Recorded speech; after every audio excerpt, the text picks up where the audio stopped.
In the previous video, we looked at series composite bars, and now we're going to extend that theory to look at parallel compound or composite bars. Now the diagram shows what we mean by parallel composite bars, and basically what we have is we have two materials and we have a single force being applied across those two materials. The big difference here, as we'll see, is that that force is going to be shared across the two materials rather than being applied directly to each material.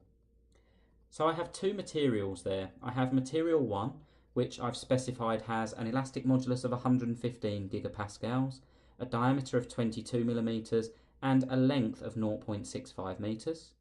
And then I have material 2 directly below that, and I've specified that that has an elastic modulus of 185 gigapascals, a diameter of 35 millimeters, and a length of 0.65 meters. If you've watched the previous video, you'll know that those two pieces of material are the same, so we'll have a point of comparison there. And the other thing that you probably noticed is that the length of material 1 and the length of material 2 must be the same because they're spanning the same gap there. So as in the previous video, the two materials are going to be subjected to a force of 250 kilonewtons as shown there. And what we're going to try to determine is the change in length here, or delta L. Now if we begin with a couple of rules here, we can see that we have a force F being applied to those two materials. But in this case, the forces opposing that force, we're going to have a force F2 being applied by material 2, and we're going to have a force F1 being applied by material 1. So this is different from the previous case where we looked at series compound bars, because here we can see that the force being applied is being shared between the two materials. So F1 and F2 when added together will offset F. The net force needs to be 0 because we have a static system here. But what else do we know about this system? Well, we know that the original length of the two materials is the same. So L01 equals L02. That needs to be true because they span the same gap. And when these materials deform, their change in length is going to be equal as well. Any reduction in that distance is going to affect both materials. So in actual fact, we can also specify that delta L1 equals delta L2. So hopefully it's not too much of a jump then for us to specify that epsilon 1, the strain on material 1, equals the strain on material 2. Because strain is change in length over original length. And if all of them variables are the same, then the strain on the two materials is going to be the same. Now what I'm going to show you is a way of determining forces F1 and F2. Because if we know the force F1 and we know the force F2, we can then calculate the stress on material 1, we can calculate the strain on material 1 and the change in length of material 1. And if we know F2, we can calculate the stress on material 2, the strain on material 2, and hence the change in length of material 2. And what we'll notice, providing we've correctly calculated F1 and F2, is that the change in length of the two materials must be the same. So this is good because it provides us with an opportunity to check that our answers are correct. I'm going to do a short derivation to show you how you can calculate F1 and F2, but I'm also going to include the formulas for F1 and F2 on the equations and information sheet. So this derivation's optional. The important thing is that you're able to apply the formulas that I'm going to derive here. So I've just specified that epsilon 1 equals epsilon 2. And we have another formula that links stress and strain together. And that formula is that E equals stress over strain, like so. If I rearrange that to make strain the subject, then strain equals sigma over E, or stress divided by elastic modulus. Now I'm going to use that fact down here because we've said that epsilon 1 equals epsilon 2. Well, if epsilon 1 equals epsilon 2, then sigma 1 over E1 must equal sigma 2 over E2. All I've done is substitute stress and elastic modulus in for each of those strain values.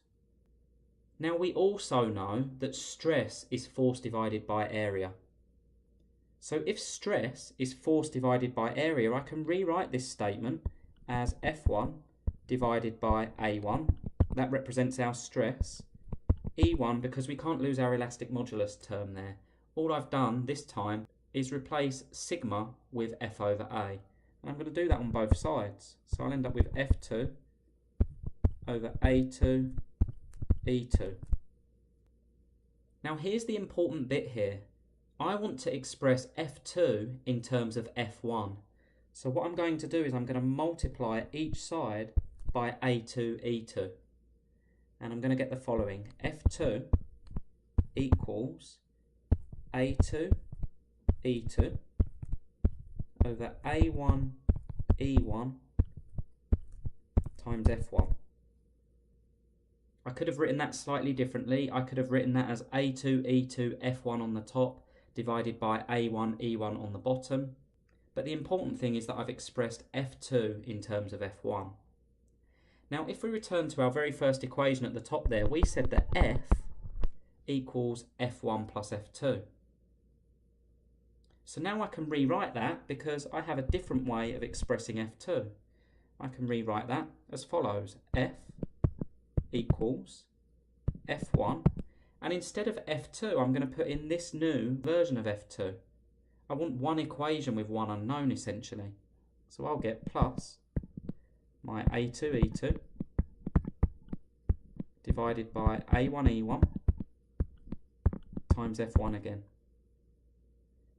Now we've seen factorisation in our maths tutorials, and what I'm going to do is I'm going to factorise this, and I'm going to remove F1 from each of these terms. So I'm going to remove F1 from this term, and I'm going to remove F1 from this term, and I'm going to rewrite this as F equals F1 outside a bracket.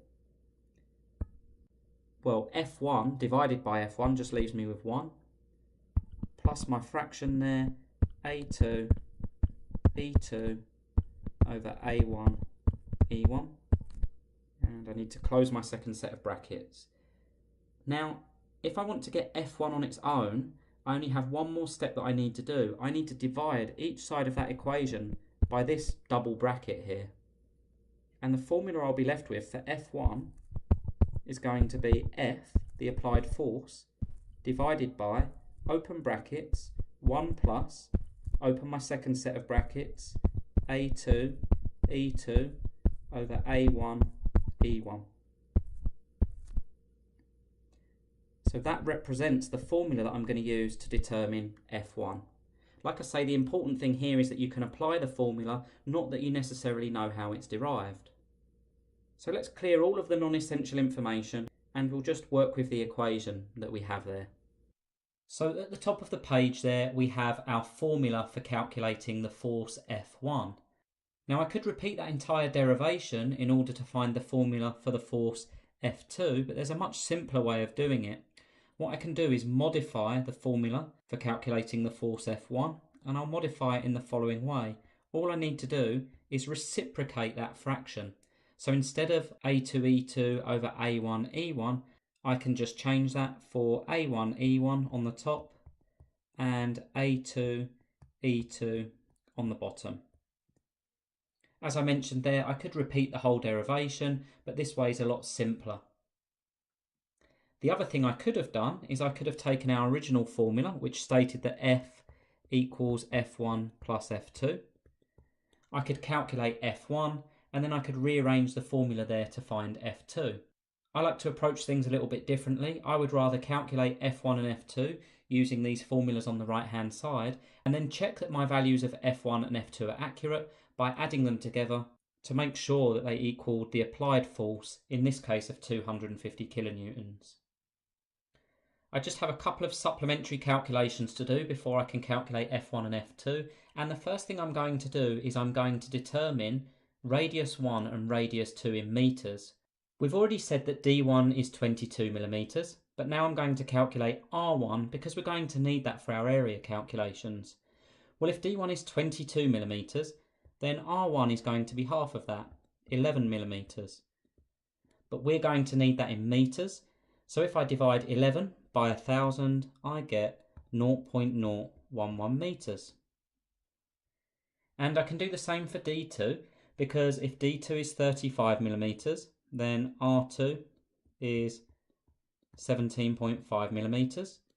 And if I divide that by 1,000, R2 is going to be 0.0175 meters. So now let's calculate F1. F1 equals F, which is 250 kilonewtons, well, kilo is 1,000, divided by, open brackets, 1 plus, and here I'm going to put in the fraction A2E2 divided by A1E1. Now the area of a circular cross section is pi r squared, so A2 is pi times R2 squared, or pi times 0.0175 squared. And E2 is 185 gigapascals, or 185 times 10 to the 9. Giga is times 10 to the 9. And I'm going to divide that by A1. Well, A1 is pi R1 squared, so pi times 0.011 squared times E1, which is 115 gigapascals, or 115 times 10 to the 9. Now, if you prefer, you could calculate A1 and A2 and input those directly into the formulas. The reason I try to avoid doing that is because I can then incur rounding errors in A1 and A2. By doing it this way, when I calculate F1, there'll be no compounded rounding errors. Now we have to take a lot of care when we input this into our calculators, but if you run that through your calculator, and I would recommend that you give this a try for yourself, you should get a value of F1 equal to 49,294.2 newtons accurate to 1 decimal place. And 1 decimal place will be more than enough for these calculations that we're carrying out here. So now we can calculate F2, and the methodology is exactly the same, except we need to make sure we reciprocate that fraction. So we're going to have F, which was 250,000, divided by 1 plus, and here's our fraction. This time we have A1 and E1 on the top. Well, A1 is pi times R1 squared, and R1 is 0.011.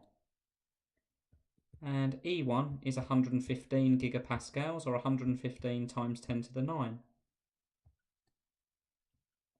On the bottom of the fraction we have A2, which was pi times R2. R2 was 0.0175 meters. And then we have E2, which was our 185 gigapascals, or 185 times 10 to the 9. Now once again, we need to take a lot of care when carrying out this calculation, and I'd recommend that you run this through your calculator for yourselves to check that you get the same answer.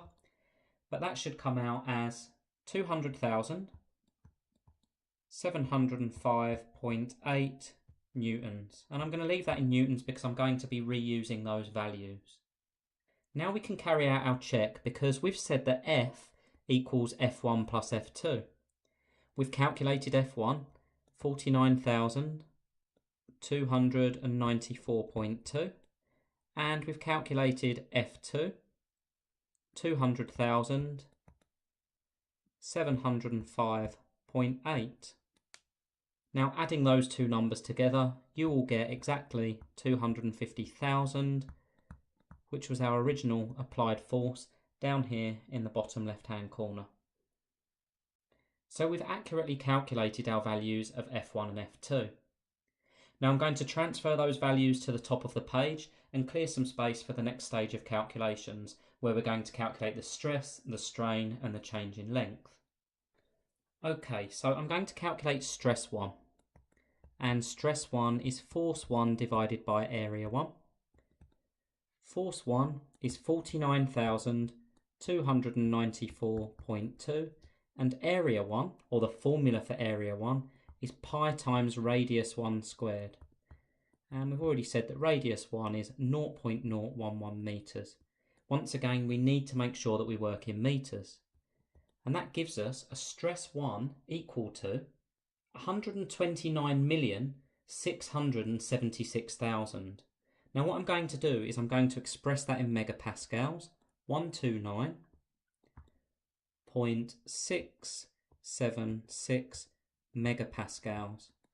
Now the simplest way to do that on your calculators is to press the engineering button. When I press the engineering button on my calculator for that answer, I get 129.676 times 10 to the 6. And we know that 10 to the 6 represents mega or million. Now let's calculate epsilon 1. And we've previously said that epsilon is sigma over E. So epsilon 1 is sigma 1 over E1, where E is the elastic modulus. So in this case, we've got 129.676 megapascals, so times 10 to the 6, divided by 115 gigapascals, so 115 times 10 to the 9, giving me epsilon 1 equal to 1.128 times 10 to the minus 3.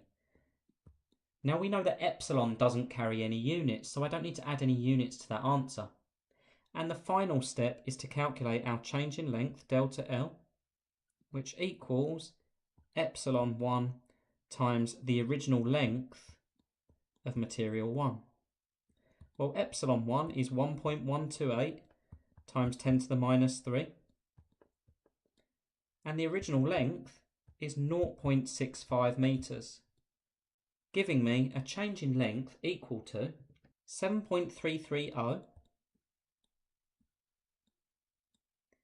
times 10 to the minus 4 meters. Now all I need to do if I want to express that in millimeters is times it by 1,000. So timesing that by 1,000, I get 0.733 millimeters, which is something that's easier for us to visualize, 0.733 of a millimeter. So let's add that to our diagram at the top here. We've got delta L, and we've just said that that is 0.733 millimeters. Now we could stop there. We've calculated the change in length using material 1, but what I'm going to do is I'm just going to check that value using material 2, because we said right at the start that the change in length of material 1 must be equal to the change in length in material 2, because as we apply that force, both materials are going to contract accordingly. So let's clear some space for the final time and calculate delta L using stress 2. So sigma 2 equals F2 over A2, which equals 200,705.8 divided by A2, which is pi times R2 squared. Therefore, stress 2 equals 208,609,000, or 208.609 megapascals. Now we can calculate epsilon 2, which we said was stress 2 divided by elastic modulus 2, or in this case 208.609 megapascals, 10 to the 6, divided by E2, 185 gigapascals, giving us an epsilon 2 value equal to 1.128 times 10 to the minus 3. Now already you've probably realised that epsilon 2 there is the same as epsilon 1, and that's exactly what we would expect, because the change in length is epsilon 2 times the original length of material 2, or in this case 1.128 times 10 to the minus 3 times the 0.65 meters original length, giving us a change in length in meters equal to 7.33 times 10 to the minus 4 meters, and multiplying that by 1,000, we once again see that we've got 0.733 millimeters. So we've demonstrated that the change in length of each of those materials are the same. The key to answering this question successfully is accurately determining F1 and F2. So the method we used there, calculating F1 and F2, and then adding them together to make sure that they equal the original applied force F, is a good way to make sure that we've got F1 and F2 calculated correctly.